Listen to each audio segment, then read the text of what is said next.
Le bruit sec d'un coup de feu fend soudain le calme du quartier Bastille, à Paris, et en un instant, tout bascule.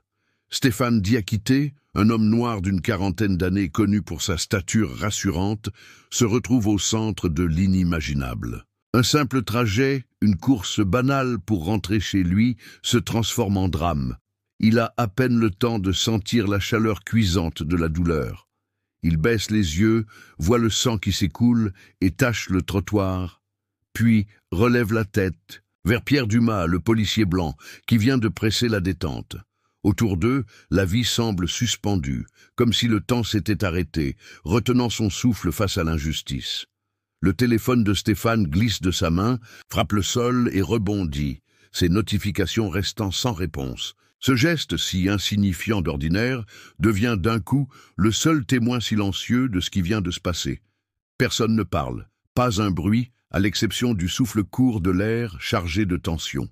Stéphane, encore debout, fixe. Pierre, cherchant dans ses yeux une raison, une justification possible à ce geste irrévocable, mais il n'y lit que du froid, peut-être de la peur, rien d'humain. Lentement, il sent ses forces s'échapper.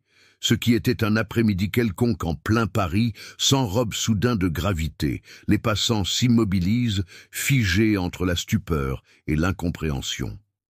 Dans la poitrine de Stéphane, les battements de cœur s'accélèrent, puis fléchissent. Il voit, dans la foule, les visages horrifiés qui se dessinent. Quelques personnes se précipitent vers lui, sans savoir quoi faire vraiment. Son horizon se brouille, le ciel bleu se mélange au béton du trottoir. Son avenir, fait de petits projets avec sa famille et d'habitudes de quartier, se dissipe dans la lumière crue de ce jour, pas comme les autres. Sur le sol, son téléphone vibre encore quelques secondes, puis s'arrête. C'est le début d'un deuil, la fin brutale d'une histoire simple, et pour Pierre, comme pour tous ceux qui ont assisté à la scène, le monde ne sera plus jamais tout à fait pareil. Pierre reste figé au beau milieu de la chaussée. Son pistolet descend lentement. Un mince filet de fumée s'en échappe encore. Il regarde ses mains, ou peut-être à travers elles. Ses traits, d'ordinaire durs et sûrs, sont tirés par la stupeur et la culpabilité. Le sentiment de puissance, celui qu'il pensait maîtriser, lui échappe dans un souffle glacial. Il ne ressent plus rien, sauf une lourdeur écrasante qui monte dans sa gorge. Il sait, au fond de lui, que tout vient de basculer, qu'il ne pourra jamais revenir en arrière, peu importe les mots qu'il prononcera, peu importe le récit qu'il s'efforcera de construire plus tard. Chaque seconde s'étire, son univers vacille, et autour de lui, la rumeur de la rue grandit avec les premières sirènes qui percent le silence. Quelques minutes plus tôt, Stéphane roulait tranquillement dans sa voiture gris anthracite, profitant de la climatisation alors que la chaleur parisienne tapait encore fort, même en début de soirée. La musique jazz, douce, remplissait l'habitacle pendant qu'il repensait à ses dossiers en attente à la fondation Lucie Aubrac, où il travaillait depuis plus de 15 ans. Ces dernières semaines avaient été particulièrement usantes, et il rêvait seulement de retrouver Florence, sa femme, et leurs 2 enfants à la maison pour un dîner simple et quelques moments de calme. Il n'imaginait pas une seule seconde que sa journée allait s'arrêter net dans une rue animée du 11e arrondissement.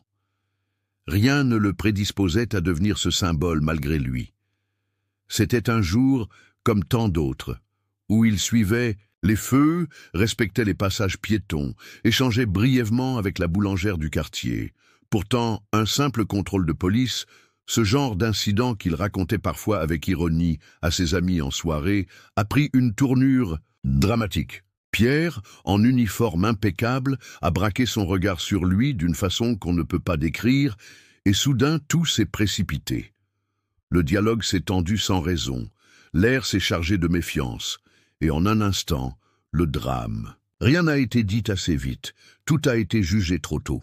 Maintenant, sous la lumière des gyrophares, Pierre perçoit autour de lui les murmures qui enflent. Sa poitrine se serre, le futur lui échappe déjà, et il devine que plus rien ne pourra annuler ce geste, ni l'histoire qui vient maintenant de s'écrire sans retour possible.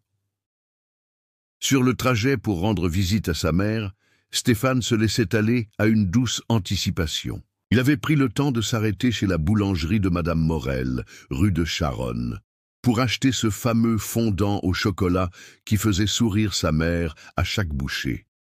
S'imaginant déjà leur discussion animée dans la petite cuisine, il profitait de la tranquillité des rues arborées qui s'étiraient derrière la Bastille. Les arbres commençaient à perdre leurs feuilles, tapissant le sol d'or et de rouille. La routine du quartier lui rappelait ses jeunes années. Les courses ponctuées de salutations, les voisins croisés toujours avec un geste ou un mot. C'était tout simple, loin du stress de son bureau à la Fondation Lucie Aubrac, où il devait gérer 1000 urgences et conflits, parfois jusqu'à très tard. Cette parenthèse de sérénité n'avait rien d'extraordinaire pour Stéphane. Ici, les maisons en pierre et les jardins baignaient dans le silence, les enfants jouaient sur les trottoirs et les chiens trottinaient paisiblement à côté de leur maître. Pourtant, dans cette quiétude apparente, tout pouvait basculer, en un clin d'œil. Le quartier, connu pour sa richesse et son calme, avait aussi, sans qu'on en parle, des cloisons invisibles. Ce soir-là, un regard différent va tout changer. Sur le bord opposé, Pierre faisait sa ronde de routine. Dans sa voiture de police banalisée, il observait le voisinage. En voyant passer Stéphane dans sa voiture élégante, il ne put s'empêcher de froncer les sourcils. C'est la méfiance, l'hésitation d'un instant qui a tout fait basculer. Dans son esprit, une silhouette noire derrière le volant d'une grosse berline n'était pas à sa place. Pas ici, pas à cette heure. Le confort du quartier ne pouvait se conjuguer qu'à ceux qui le composent, pas à ceux qui, comme Stéphane, semblaient y détonner. Même sans le vouloir, Pierre laissa le préjugé guider ses gestes. Soudain, la patrouille discrète se transforma en filature. Pierre alluma les feux, somma Stéphane de s'arrêter. Ce dernier, un peu surpris mais sans inquiétude, obtempéra, pensant à un contrôle classique. Mais sous la surface tranquille des façades et des pelouses tondues s'installait une tension silencieuse qui bientôt éclaterait au grand jour, révélant qu'ici, comme ailleurs, l'apparence du calme pouvait cacher bien d'autres réalités. Cela s'est passé sans raison valable, sans même dissimuler l'injustice derrière des mots officiels. Pierre, persuadé de devoir intervenir, allume les gyrophares de sa voiture, projetant ses flashs rouges et bleus qui brisent le calme de la rue. En une fraction de seconde, le quartier paisible bascule dans une inquiétude silencieuse. Stéphane, derrière son volant, remarque les lumières dans son rétroviseur et s'arrête, en douceur au bord du trottoir. À ce moment précis, il ne ressent pas de peur, seulement une légère lassitude devant l'habitude de ses contrôles, mélange de routine et de résignation. Mais cette fois, Pierre ne fait même pas l'effort de cacher la méfiance qui le pousse. Il s'avance vers la portière, tape violemment sur la vitre et, à peine celle-ci baissée d'1 centimètre, il exige « Papier, maintenant !» Pas de salutation, pas d'explication, pas même un regard vraiment humain. Son ton sec et autoritaire ne laisse aucun doute sur son intention. On n'est pas là pour discuter gentiment. Pierre ne donne aucune raison de ce contrôle, ne fait référence à aucun feu grillé ni conduite dangereuse, juste une convocation à s'expliquer, comme si le simple fait d'être là constituait une faute. Stéphane reste calme. Il a appris, avec les années, à garder son sang-froid dans des moments comme celui-ci. Ces situations, il les a déjà vécues. Il sait comment présenter ses papiers, répondre avec des « oui, monsieur », attendre que tout passe. Il sort doucement sa carte d'identité, laisse la carte grise dans la pochette bien visible et explique, d'une voix posée, où se trouvent les autres documents demandés. Mais à chaque geste, il perçoit le mépris dans les yeux de Pierre. Rien n'atténue la dureté du contrôle, pas même la politesse. On sent bien que la loi ce soir-là cède le pas à des doutes bien plus sombres. Autour d'eux, le silence s'est épaissi. Chez les riverains intrigués derrière leurs rideaux, on devine l'incompréhension, parfois la peur, mais aussi l'indifférence. L'échange dure à peine quelques minutes, mais pèse lourd dans l'air. Stéphane comprend vite qu'ici, aucune explication ne sera suffisante. Pour Pierre, le protocole officiel laisse place à une autorité brutale, où le respect n'a plus aucune place face à la discrimination qui s'affiche, froide et décomplexée. L'atmosphère se fait de plus en plus lourde à chaque mot. Pierre, sans la moindre preuve ni raison valable, commence à accumuler les remarques soupçonneuses. Il demande à Stéphane ce qu'il fait là, pourquoi il circule à cette heure s'il ne va pas chercher des ennuis dans un quartier qui n'est pas le sien. Le ton n'a plus rien de professionnel, et la simple curiosité policière a laissé place à une suspicion presque agressive. Stéphane sent une colère sourde monter en lui, mais il prend sur lui, se rappelant qu'un mot de travers pourrait tout aggraver. Il respire à fond, rassemblant toute la patience qu'il lui reste, et répond sans hausser la voix qu'il vient rendre visite à sa mère, Madame Diakité, qui habite 2 rues plus loin, au-dessus du petit square, avec les jeux d'enfants et la statue de Balzac. Il tend calmement son permis, les papiers de la voiture, et présente même la boîte pâtissière qu'il voulait lui offrir, preuve supplémentaire de ses intentions paisibles. Mais rien n'y fait. Dans les gestes de Stéphane, Pierre croit voir une provocation. Le policier scrute le moindre mouvement, se raidit dès qu'il bouge le bras, guette un signe de défi, là où il n'y a qu'un homme fatigué d'être toujours sur ses gardes. Même expliquer pourquoi il s'est garé ici ou donner le prénom de sa mère ne suffisent pas à dissiper les soupçons de Pierre, qui semble déterminé à trouver matière à le sanctionner. Ces questions deviennent de plus en plus dures, jusqu'à frôler l'absurde. Il veut savoir s'il a déjà traîné dans le quartier, s'il connaît quelqu'un de suspect, s'il a quelque chose à cacher. À chaque phrase, Stéphane entend non pas la voix de la loi, mais celle du doute et du mépris. Malgré tout, Stéphane garde un ton posé. Il répète avec calme que tout ce qu'il souhaite, c'est voir sa mère, qu'il n'a rien à se reprocher, qu'il n'est là que pour une visite familiale. Pourtant, chaque justification semble jeter de l'huile sur le feu. Chaque réponse, aussi simple soit-elle, semble à Pierre un signe d'insubordination, d'arrogance. La spirale du soupçon continue de s'enrouler, et dans ce face-à-face qui n'a rien d'équitable, la dignité de Stéphane lutte contre le ressentiment de Pierre sans que personne autour n'intervienne pour apaiser ou raisonnablement juger la situation. Tout bascule à l'instant où Pierre, se sentant remis en cause dans son autorité, hausse la voix et ordonne sèchement à Stéphane de sortir du véhicule. Les mots sont durs, teintés de menaces à peine masquées, et son regard ne trahit que son désir d'imposer qu'il est le seul maître de la situation. Il parle de contrôle approfondi, agite l'idée d'un dépôt au commissariat si Stéphane ose protester, évoque les conséquences possibles s'il n'obéit pas immédiatement. On sent qu'un mélange de peur et d'envie d'asseoir sa supériorité nourrit sa rigidité. La tension dans la rue est presque palpable, une sorte d'électricité suspendue qui coupe court à tout espoir d'apaisement. Stéphane, assis sur le siège conducteur, réfléchit rapidement. Il sait combien la moindre résistance, le plus petit geste non explicite, peut être mal interprété. Rester dans la voiture pourrait être vu comme une provocation, sortir trop vite comme une menace. Alors, il respire lentement, masque sa peur derrière une apparence calme, et ouvre la portière avec précaution.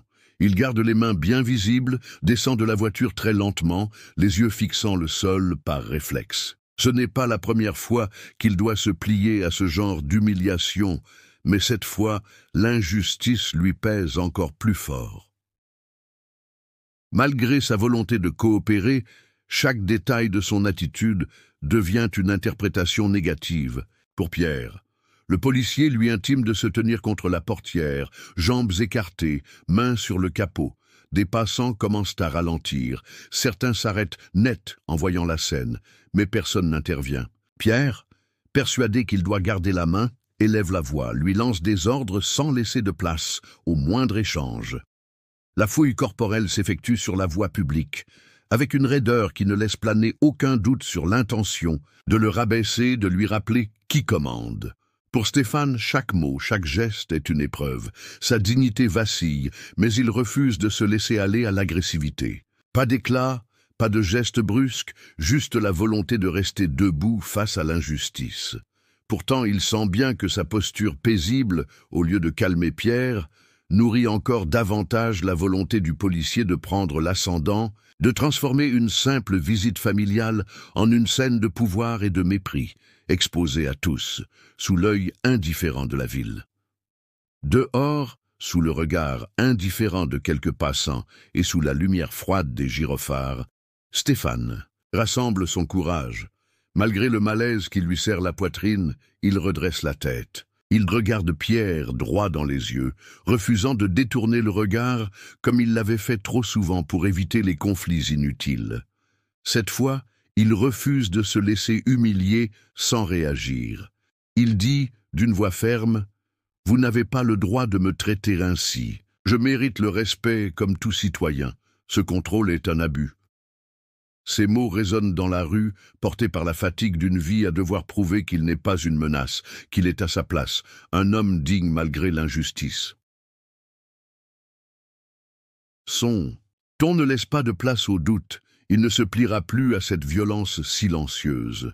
Tant d'années passées à la Fondation Lucie Aubrac, à défendre les droits des autres, à gérer des situations compliquées, lui donnent la force d'être clair et sans concession ici, pour lui-même. Sa voix ne tremble plus, il réclame le respect, simplement, comme une évidence. Pierre, surpris par ce retournement, recule d'un demi-pas. Son autorité remise en question se transforme presque aussitôt en hostilité ouverte. Sans la moindre retenue, Pierre laisse tomber toute façade de professionnalisme. Il crache des insultes racistes, le traitant de manière indigne, avec des mots qu'aucun uniforme ne devrait jamais prononcer. Les propos sont d'une violence absurde, plus rien à voir avec la sécurité ou l'ordre. À cet instant, même ceux qui passaient à côté semblent hésiter, ralentissent un peu, mais restent trop loin, sans intervenir. Stéphane sent une colère glaciale le traverser. Ce n'est plus seulement un conflit de rue, mais une attaque envers ce qu'il est, une négation de son humanité. Il comprend immédiatement qu'il n'a affaire ni à un simple abus de zèle, ni à un excès de nervosité. C'est le mépris le plus cru, la haine sans masque. Face à cette réalité, le dialogue lui paraît désormais inutile, impossible même. Sa priorité change en un instant. Il doit protéger sa dignité, garder trace de cette violence, pour lui, pour les siens, et peut-être pour que ce qui arrive ici ne disparaisse pas, une fois de plus, dans l'indifférence du quotidien. Ce moment-là, sentant l'extrême gravité de la situation et conscient qu'aucune explication ne pourra effacer le dérapage en cours, Stéphane glisse instinctivement une main dans la poche intérieure de sa veste. Il veut simplement attraper son téléphone portable, espérant filmer ce qui se passe. Ce geste n'a rien d'hostile, c'est un réflexe, celui de tant de personnes qui, face à un abus, pensent à se protéger en gardant une trace concrète, en collectant une preuve pour plus tard, pour se défendre, ou au moins pour ne pas laisser la vérité s'effacer. Prendre le téléphone, c'est sa façon de résister sans violence, de retrouver un minimum de contrôle sur une situation qui lui échappe totalement. Mais du côté de Pierre, sa perception est déjà complètement déformée par la peur, les préjugés et tout l'enchaînement du contrôle qui a dégénéré. Il voit dans ce simple mouvement quelque chose de dangereux, presque comme un défi ouvert à son autorité, ou pire, une menace à sa sécurité. Dans ce climat tendu, où chaque seconde semble s'étirer à l'infini, il choisit de ne pas attendre d'en savoir plus. Il crie un avertissement confus, tend la main vers la crosse de son arme, puis agit de façon incontrôlée. Le coup de feu éclate, sec, brisant le silence du quartier tout entier. L'instant d'avant, il y avait la tension, l'angoisse, une dernière tentative de préserver sa dignité. L'instant d'après, tout bascule dans l'irréparable. Stéphane s'écroule à terre, son téléphone glisse sur la chaussée, l'écran allumé fixant le vide. Un cercle rouge s'étend sur la chemise pâle qu'il portait ce soir, marque cruelle d'une violence aveugle. Pendant quelques secondes, la rue se fige, personne n'ose bouger. Autour d'eux, on entend à peine les premiers cris de surprise, d'effroi, ou peut-être de colère. La carrière impeccable, la gentillesse rappelée par tous ceux qui le connaissaient, le projet simple d'aller voir sa mère, tout ça disparaît dans l'absurdité de cette brutalité. Pierre, maintenant blême, réalise peu à peu la gravité de son geste, mais c'est trop tard. Sur le trottoir de Paris, il ne reste que l'injustice, la douleur et un sentiment d'incrédulité figé dans la nuit. Le quartier calme du Marais, d'habitude si tranquille, en soirée, est soudain secoué par la détonation sèche du coup de feu. Instantanément, les fenêtres s'ouvrent, des silhouettes inquiètes écartent les rideaux, tentant d'apercevoir ce qui vient de perturber la paix habituelle. L'un après l'autre, les téléphones se lèvent et composent le 117 ou appellent les pompiers. Les voix sont précipitées, parfois tremblantes, mêlant la peur et la sidération. Dans ces immeubles cossus, où l'on garde habituellement ses problèmes à l'abri des regards et où les discussions délicates restent derrière les portes épaisses, tout le monde sent que quelque chose de grave vient de se produire. Sur le trottoir, des passants s'approchent. Certains reculent aussitôt, en découvrant Stéphane au sol. D'autres avancent prudemment, la main sur la bouche. D'autres encore, moins pudiques ou simplement guidés par la curiosité, filment la scène avec leur portable, captant chaque image, chaque parole confuse, chaque regard affolé. C'est la panique, mais aussi un besoin général de comprendre, de témoigner. En moins de 5 minutes, les gyrophares des secours se reflètent sur les façades blanches. Les sirènes attirent une foule bigarrée. Des ambulanciers, des policiers venus en renfort, des voisins, parfois même des journalistes déjà informés par les réseaux sociaux. Pierre, debout près de la voiture, la respiration haletante, tente de retrouver sa contenance. À la radio, il donne très vite sa version. Il parle de comportement agressif, de danger imminent, assure qu'il a été obligé de tirer pour se protéger. Les mots sont choisis, pressés, jetés pour limiter la casse, pour maîtriser la suite des événements. Il espère que sa hiérarchie et la confusion généralisée joueront en sa faveur, qu'il réussira à transformer l'horreur de ce qu'il a fait en un acte de légitime défense. Seulement, la scène s'est déjà imprimée dans les regards, dans les vidéos qu'on commence à diffuser, dans les cris et les larmes de ceux qui se pressent autour du corps inerte de Stéphane. On entend le nom de la fondation Lucie Aubrac.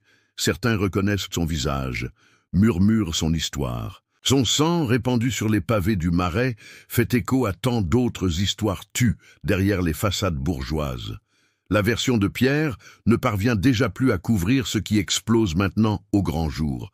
La vérité d'une nuit où même les murs du quartier n'auront pas suffi à contenir l'injustice. Tandis que les secours procèdent à leur premier geste, un homme en uniforme arrive, les épaules droites et l'air grave. C'est le commandant Delmas, reconnu pour son expérience au sein de la préfecture de police de Paris. Il balaie la scène d'un regard vif, notant le moindre détail, mais c'est au moment de vérifier l'identité de la victime que tout change. L'un des agents apporte les papiers ramassés près du corps de Stéphane, et Delmas lit attentivement la carte professionnelle aux couleurs de la fondation Lucie Aubrac. Il fronce les sourcils, interroge ses souvenirs, puis saisit son téléphone pour consulter un dossier officiel. En quelques minutes, l'information remonte très haut. Stéphane n'était pas seulement un passant comme un autre, ni même un simple membre d'une association locale. Il était un cadre dirigeant, en poste auprès du ministère de l'Intérieur, très impliqué dans des missions sensibles sur la cohésion sociale et la lutte contre les discriminations. Les policiers qui l'entourent, découvrant ce fait, échangent des regards inquiets. Plusieurs connaissaient sa réputation. D'autres se rappellent l'avoir vu lors d'événements officiels où il avait pris la parole, toujours digne, toujours calme.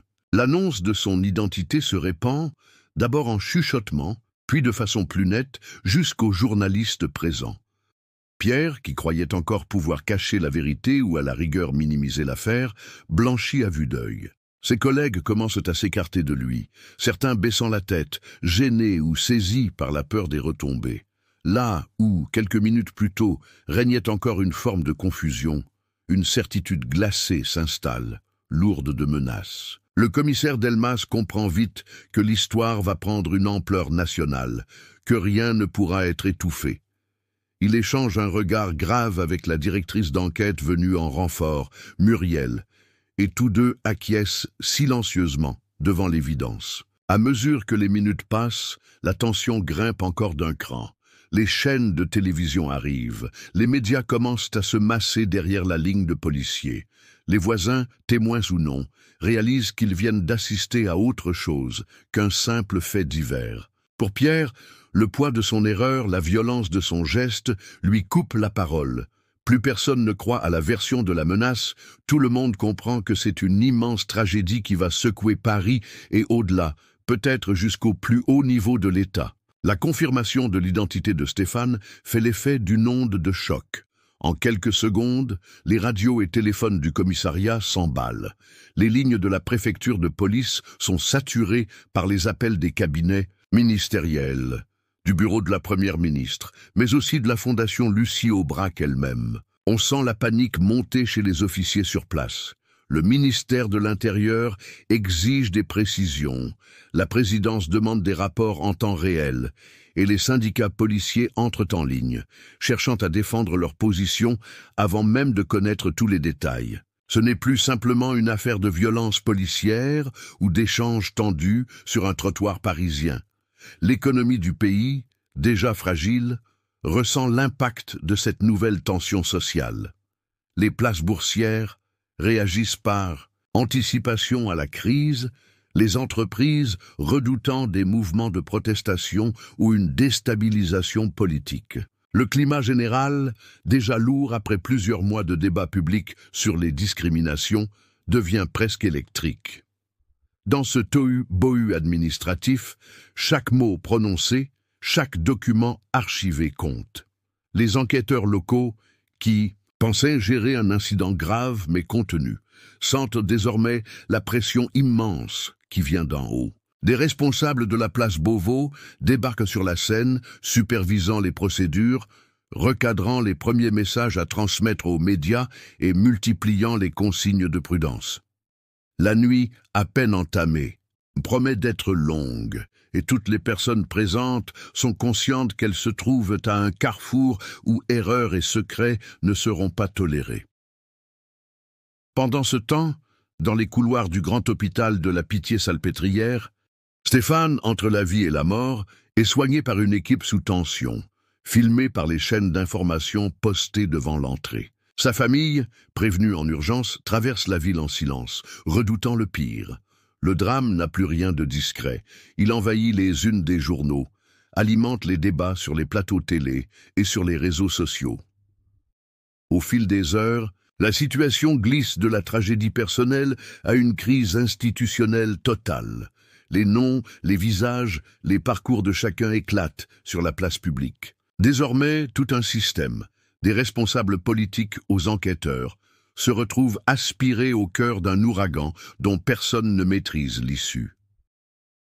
À la Pitié-Salpêtrière, l'espoir vacille au fil des heures qui passent. Dans la salle d'attente, Muriel, la directrice d'enquête, patiente en compagnie des proches de Stéphane, tous le visage fermé, cherchant à comprendre l'incompréhensible. Les médecins font des allers-retours, passant régulièrement voir la famille pour expliquer la gravité de la situation. L'équipe médicale, experte et dévouée, tente tout ce qui est possible. Mais les blessures de Stéphane sont trop profondes, trop nombreuses. Chaque minute qui s'écoule semble allonger l'angoisse de ses amis, de ses collègues venus depuis la fondation Lucie Aubrac. Certains encore en vêtements de soirée, d'autres arrivés brutalement depuis le ministère de l'Intérieur. À l'aube, alors que Paris semble retenir son souffle, le chef de service sort une dernière fois et secoue légèrement la tête. Autour de lui, tout le monde comprend, avant même qu'il ne parle. Stéphane n'a pas survécu. Le silence qui suit la terrible nouvelle est pesant, ponctué de larmes discrètes et de mains qui se serrent fort pour ne pas tomber. L'annonce de son décès se répand aussitôt dans les couloirs, rejoint le front des caméras installées à l'entrée, puis traverse la ville entière, relayée par les chaînes de télévision et sur les réseaux sociaux. Rapidement, La fondation Lucie Aubrac fait parvenir un communiqué. Les mots choisis sont forts, empreints de tristesse, mais aussi d'une profonde colère. On y rappelle l'engagement de Stéphane, sa dignité, son rôle clé dans la lutte contre les discriminations. Les messages de soutien pleuvent, venus de responsables politiques, de membres d'associations et de simples citoyens, tous choqués par l'absurdité de cette perte. Au ministère, beaucoup sont abasourdis, parfois même paralysés par la rage ou la peur de ce que ce drame va réveiller. Au cœur du deuil, la révolte monte. On comprend que rien, absolument rien, ne justifiait ce geste. La haine, le mépris, l'intolérance ont brisé une vie précieuse et changé à jamais la trajectoire de familles entières. Dans les rues du Marais, des bougies s'allument sur le trottoir, des portraits de Stéphane s'alignent au pied de l'immeuble où tout a basculé. Tous réalisent que ce décès ne concerne pas que ceux qui l'aimaient, il touche tout un pays, appelant chacun à se regarder en face. Dans Sazé, les locaux de la fondation Lucie Aubrac, la nouvelle du décès de Stéphane tombe comme un couperet. On avait espéré jusqu'au bout, certains relisant encore la dernière conversation qu'ils avaient eue avec lui quelques jours auparavant. Dès les premiers instants du matin, les bureaux se remplissent malgré l'heure. Joël, un des piliers de la fondation depuis presque 30 ans, arrive le visage marqué par la fatigue et l'émotion, le regard noir. Il fait écouter à ses collègues le message de condoléances du ministre, mais au fond de la salle, il serre les poings, accablé par le sentiment d'avoir été trahi par le pays qu'il cherche à améliorer depuis si longtemps.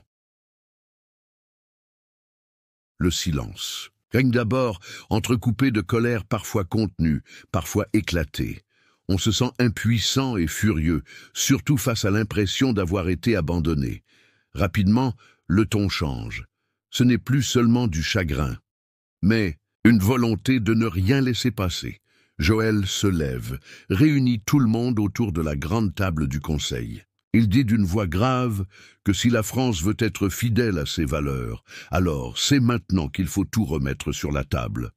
Un à un, les membres de l'équipe affirment que justice doit être demandée publiquement et que rien ne pourra enterrer cette histoire, pas cette fois. Des réunions s'enchaînent toute la journée. On contacte immédiatement des avocats. On prépare des courriers pour l'Élysée, Matignon et toutes les grandes rédactions nationales. Des porte-paroles triés sur le volet sont désignés pour porter le message dans les médias. Les réseaux internes s'activent.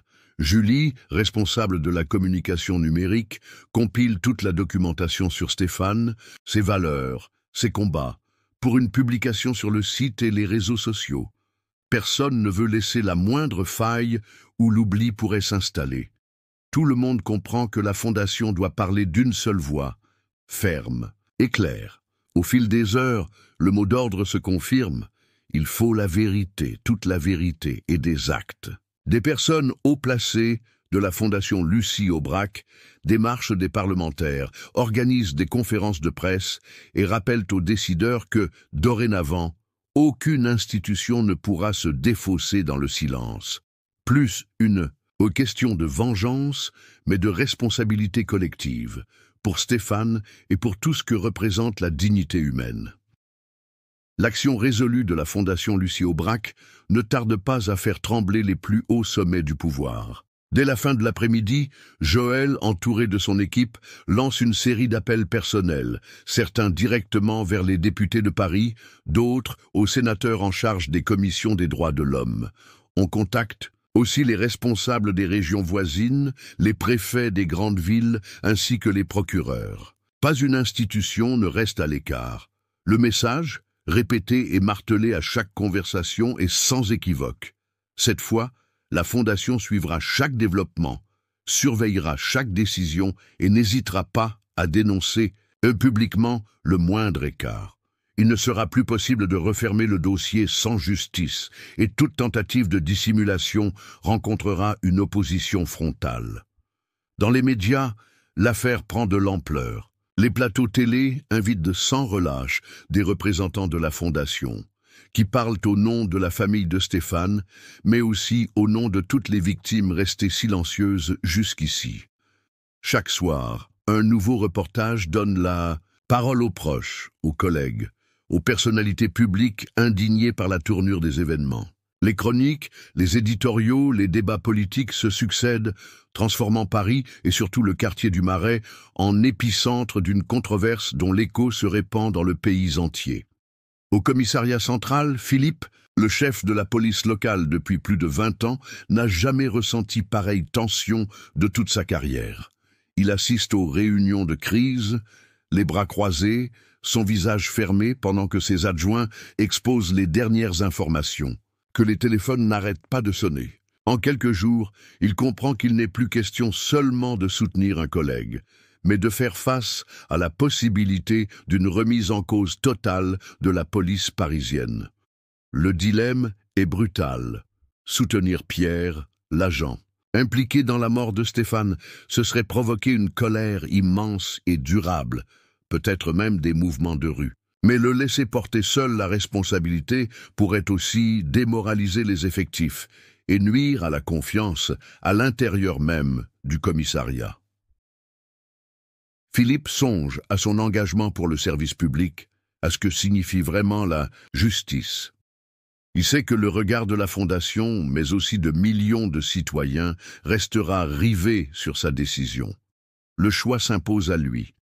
Fermer les yeux, ou bien accepter que cette fois, l'honneur de l'institution passe par la transparence complète. Tout le monde attend désormais ce qu'il va faire, et la pression ne fait que grandir dans les couloirs du pouvoir local, comme dans les rues du Marais. La pression médiatique et politique ne faiblit pas un seul instant. Chaque jour, de nouveaux éléments surgissent et sont relayés par la presse, qui s'attarde sur les détails de l'enquête avec une insistance inhabituelle. Au commissariat, l'atmosphère reste électrique. Des groupes de juristes et d'experts arrivent les uns après les autres pour passer au crible tous les rapports, vidéosurveillance et dépositions recueillies. Au fond, tout le monde sait que la version avancée par Pierre, le policier impliqué, ne tient plus. Les images extraites des caméras de la rue, les témoignages des riverains et des passants, même les notes enregistrées par les agents de la BAC ce soir-là, contredisent sans équivoque ses premières déclarations. Pierre, de plus en plus isolé, semble perdu sous l'intensité de l'interrogatoire. On remonte vite à des dossiers disciplinaires, d'autres affaires étouffées au fil des années, qui montrent que ce n'était pas un incident isolé. Après seulement une semaine d'investigation soutenue, les procureurs dévoilent des preuves écrasantes, propos à caractère discriminatoire, gestes disproportionnés et usages répétés de la violence. À chaque audience, à chaque confrontation, ces arguments s'effondrent un peu plus. Philippe, le chef de la police locale, qui tentait encore il y a peu de comprendre comment protéger l'image du service, doit désormais reconnaître publiquement les fautes et l'ampleur des manquements. Le procureur, Marc, a conscience de se retrouver devant un dossier hors du commun. Dans les réunions au parquet, il rappelle à ses adjoints que cette affaire va servir de référence pendant de longues années. Sur les marches du tribunal, entouré de journalistes, Marc affirme haut et fort que la justice ne tremblera à pas. Il promet que l'État donnera enfin un signal clair contre la haine et l'abus de pouvoir. C'est un tournant pour sa propre carrière, mais aussi un moment où il doit montrer à toute la société que personne, même un officier de police, n'est au-dessus des lois. L'annonce tombe en direct à la télévision. Pierre sera poursuivi pour homicide volontaire aggravé. La possibilité d'une peine maximale est clairement mentionnée. À Paris, dans les bureaux de la Fondation comme dans les rues du Marais, un souffle mêlé de tristesse et d'attente traverse la foule.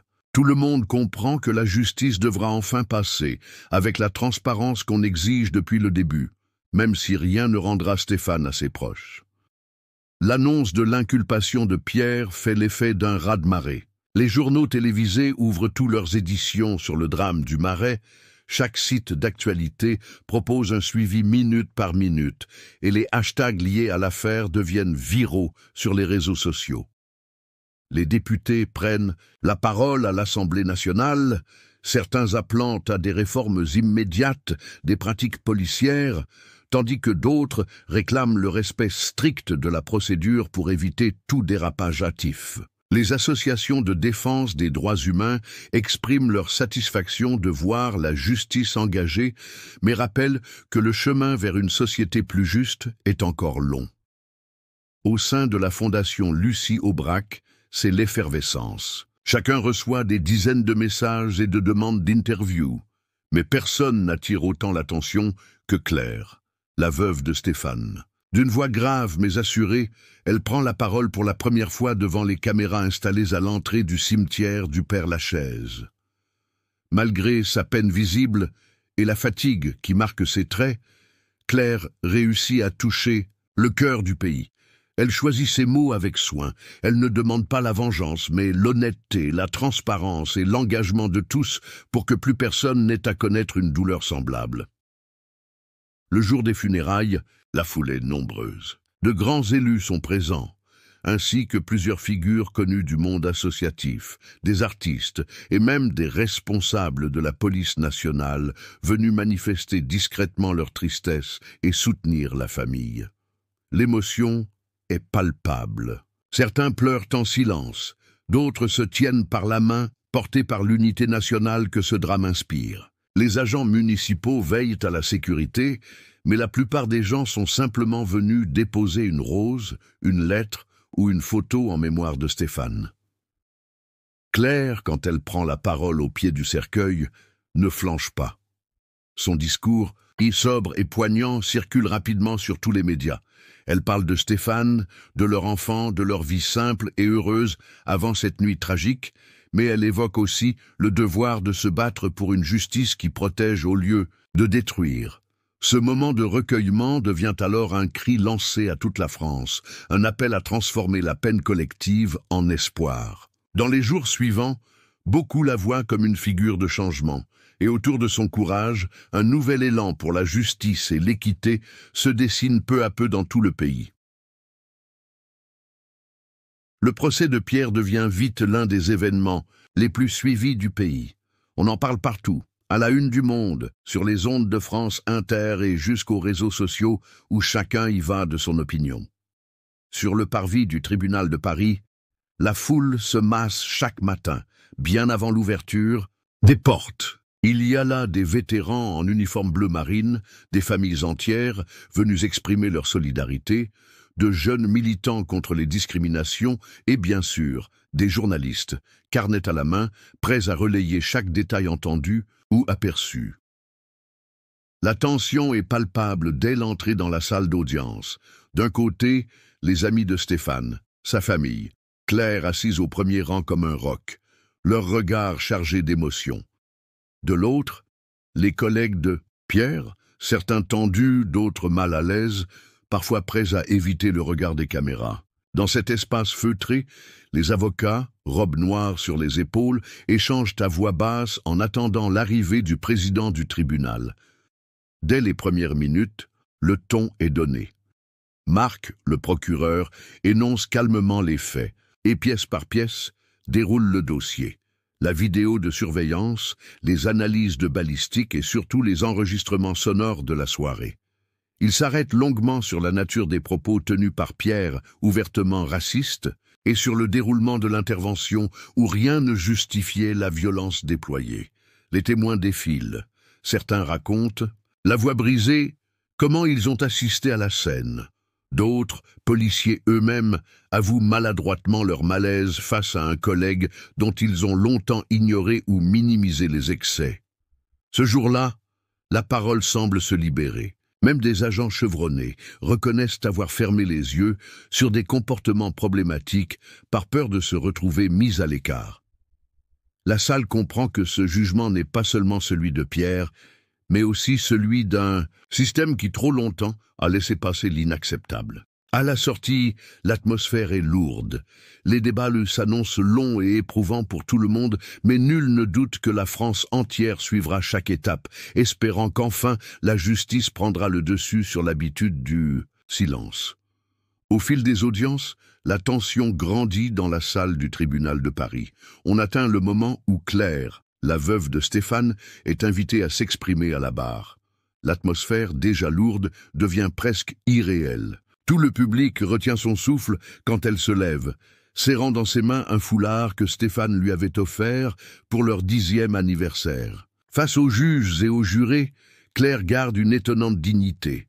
Sa voix, d'abord tremblante, gagne en assurance à mesure qu'elle évoque sa vie auprès de Stéphane.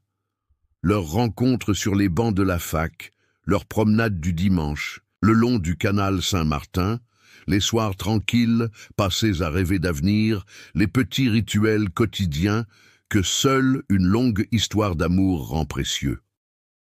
Elle raconte aussi les peurs subtiles qui s'infiltraient parfois chez eux, à mesure que Stéphane s'impliquait dans sa communauté et osait dénoncer les injustices. Pourtant, malgré la douleur visible qui traverse son témoignage, Claire ne lâche à aucun moment la main tendue vers la justice.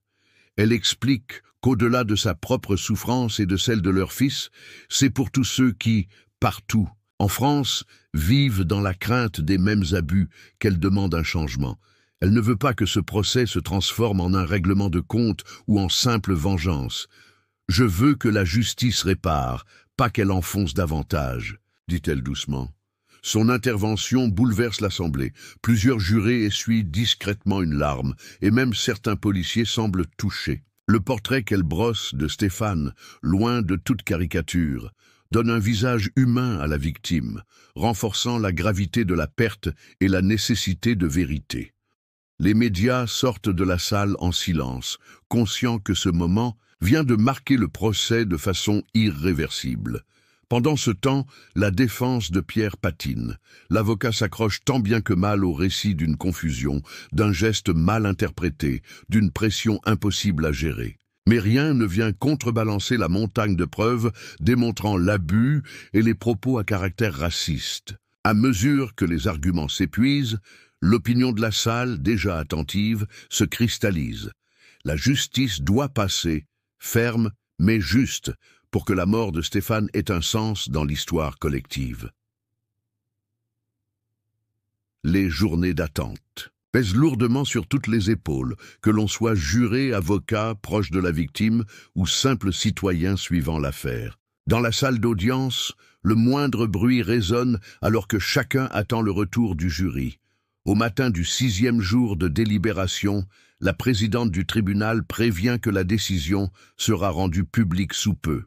Les bancs du public sont pleins, la tension est palpable, certains murmurent, d'autres gardent la tête baissée.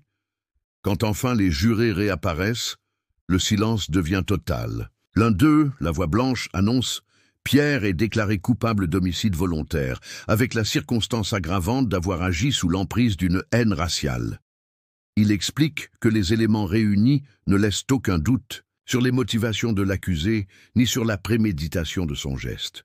Au même instant, la salle explose en émotions contenues depuis des semaines. Des proches de Stéphane embrassent Claire, éclatant en sanglots mêlés de soulagement. Certains spectateurs n'arrivent pas à parler, d'autres applaudissent discrètement en larmes. Le président du tribunal demande le silence d'une voix ferme, mais personne ne voudrait vraiment arrêter cet élan. La justice a enfin fait entendre une vérité trop longtemps niée, et cela bouleverse tout le monde. Le verdict est salué, comme une avancée rare, une réponse forte face à ceux qui continuent à douter de la capacité du pays à se réformer. À l'extérieur, dans la rue, des petits groupes commentent l'événement, beaucoup félicitent la famille, certains reprennent déjà les discussions en ligne pour évoquer des lois et des réformes possibles. Pourtant, tout n'est pas encore terminé. En effet, le juge doit désormais prononcer la peine, et le choix qui s'impose à lui n'a rien d'anodin, perpétuité ou peine de mort. Pendant l'audience, Marc, le procureur, insiste sur l'importance d'un message clair. Ce genre de crime ne peut que conduire à la plus grande sévérité. Il rappelle la gravité des faits, la répétition d'attitudes discriminatoires, le choc causé à l'opinion. Face à lui, L'avocat de Pierre tente une dernière fois de demander la clémence, évoquant le poids des regrets, la famille de l'accusé et la portée irréversible d'un jugement trop lourd. Même au cœur de ce débat, l'ombre du crime reste présente, rappelant à chacun les limites que la société entend défendre. Dans une salle d'audience devenue soudain glaciale, le juge principal, M. Laurent, prend la parole pour annoncer la sentence. Il pose ses lunettes avec lenteur, regarde longuement le dossier devant lui, puis fixe Pierre, debout dans le box. Il commence sans détour. La mort de Stéphane représente non seulement un crime atroce contre un individu, mais aussi une blessure profonde, infligée à tout ce que la société française prétend défendre. Égalité, dignité humaine, respect de la différence. D'une voix posée, il rappelle que la justice n'est ni vengeance ni simple application mécanique de la loi, mais qu'elle se doit d'offrir une réponse à la hauteur de la gravité des actes commis. Dans ce contexte, il statue que seule la peine de mort peut traduire la portée morale et institutionnelle du crime. Au moment où la sentence est prononcée, un silence saisissant gagne la pièce entière. Plus un journaliste ne prend de notes, plus un murmure ne filtre parmi les familles et les représentants des associations. Même la défense reste interdite, réalisant la rareté et la puissance symbolique de cette décision dans une France où la peine capitale n'est presque plus utilisée. Certains proches de Stéphane échangent des regards ou se prennent la main entre soulagement inachevé et stupeur. La famille de Pierre, elle, reste pétrifiée, leur visage fermé dans une douleur muette. Il ne faut que quelques heures pour que la presse nationale et internationale relaie l'information partout. Ce verdict divise le pays comme rarement. Aux abords de la place de la République, des débats s'enflamment. Des groupes de citoyens discutent passionnément sur la place de la peine de mort dans la société française, sur la nécessité d'une justice qui ne se contente pas de punir, mais cherche aussi à réparer, à rendre possible le pardon, à éviter l'oubli. Les familles, elles, se réfugient dans l'intimité, conscientes que rien n'effacera la cicatrice laissée par la perte ou par la condamnation. Dans tout le pays, écoles et associations organisent des cercles de parole, des débats publics. Stéphane devient le visage de la lutte contre le racisme systémique. Son nom circule. On évoque son engagement et la force avec laquelle Claire a mené le combat pour la vérité. À défaut de rendre la vie, la justice laisse une marque puissante. C'est un appel à un avenir où la résistance collective et la solidarité restent plus fortes que toutes les inégalités.